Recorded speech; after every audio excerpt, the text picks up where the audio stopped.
Hello കൂട്ടുകാരെ, mango സീസണൊക്കെ അല്ലേ. അപ്പോൾ നമുക്ക് മാങ്ങ വെച്ചിട്ടൊരു ജെല്ലി പുഡിങ് തയ്യാറാക്കിയാലോ.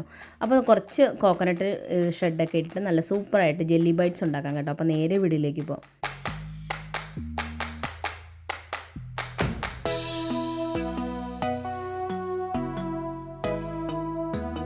അപ്പോൾ മാംഗോ കോക്കനട്ട് പുഡിങ് തയ്യാറാക്കാനായിട്ട് തുടങ്ങാം. അതിനായിട്ട് ഞാനിവിടെ 2 കപ്പ് പാലെടുത്തിട്ടുണ്ട്. അതിനകത്ത് 1.5 കപ്പ് പാല് നമ്മൾ ചൂടാക്കാൻ വേണ്ടി വെക്കുകയാണ് കേട്ടോ. അതിനകത്ത് 1/2 കപ്പ് പാലിൽ നമ്മൾക്ക് 6 ടേബിൾ സ്പൂൺ കോൺഫ്ലവർ ചേർത്തിട്ട് നല്ലതുപോലെ ഒന്ന് മിക്സ് ചെയ്ത് മാറ്റി വയ്ക്കണം.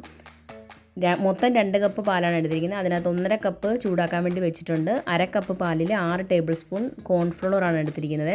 ചൂടാക്കാൻ വെച്ച പാലിലേക്ക് 1/2 കപ്പ് പഞ്ചസാര ഇട്ട് കൊടുത്തിട്ടുണ്ട്. നമ്മുടെ മധുരത്തിനനുസരിച്ച് ചേർത്ത് കൊടുക്കാം. പിന്നെ അതിലേക്ക് 1/2 കപ്പ് നമ്മുടെ മാങ്ങ അരച്ചത് ചേർത്ത് കൊടുക്കുന്നുണ്ട്. നല്ലതുപോലെ മിക്സിയിലിട്ട് അരച്ചതാണ് കേട്ടോ. അതും കൂടി അതിനകത്തിട്ട് നല്ലതുപോലെ ഒന്ന് മിക്സ് ചെയ്തതിന് ശേഷം നല്ലതുപോലെ തിളപ്പിച്ചെടുക്കണം. തിളപ്പിച്ച് നല്ല ഒരു കുറിയ പരുവം വരണം കേട്ടോ. ആ ഒരു പരുവത്തിൽ നമുക്ക് അതിലേക്ക് എടുത്ത് വെച്ചിരിക്കുന്ന നമ്മുടെ കോൺഫ്ലവർ ചേർത്ത് കൊടുക്കാം. കോൺഫ്ലവർ ചേർത്ത് കൊടുത്തതിന് ശേഷം നല്ലൊരു കട്ടിയാകുന്നിടം വരെ നമ്മൾ മിക്സ് ചെയ്തെടുക്കണം.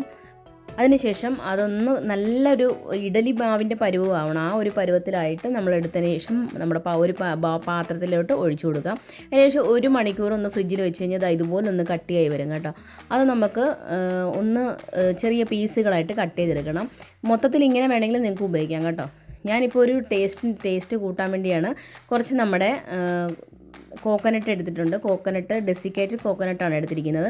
ഡെസിക്കേറ്റഡ് കോക്കനട്ട് ഇല്ലയെന്നുണ്ടെങ്കിലും വിഷമിക്കേണ്ട. നിങ്ങൾ കുറച്ച് തേങ്ങ ചിരകി എടുത്തതിന് ശേഷം നമ്മുടെ പാനിലിട്ടൊന്ന് ചൂടാക്കി എടുത്തു കഴിഞ്ഞാൽ ഒന്ന് കറുത്തു പോകാതെ ചൂടാക്കി എടുക്കണം. അത്രേ ഉള്ളൂ ഡെസിക്കേറ്റഡ് കോക്കനട്ട്.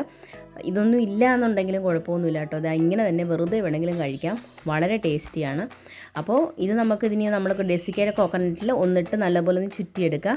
അപ്പോൾ ഇങ്ങനെ ഒന്ന് ചെയ്യുമ്പോൾ ഇതിപ്പം ഡെസിക്കേറ്റഡ് കോക്കനട്ട് കടയിലൊക്കെ അവൈലബിൾ ആണ് കേട്ടോ. ഇല്ലയെന്നുണ്ടെങ്കിലും കുഴപ്പമൊന്നുമില്ല കേട്ടോ. അപ്പോൾ എല്ലാം കൂടി ഒന്ന് നമ്മുടെ കോക്കനട്ടിലും കൂടി ചുറ്റിയെടുത്തപ്പോൾ നല്ല അടിപൊളി കളർഫുള്ളായില്ലേ. അപ്പോൾ വളരെ ടേസ്റ്റിയാണ് കേട്ടോ.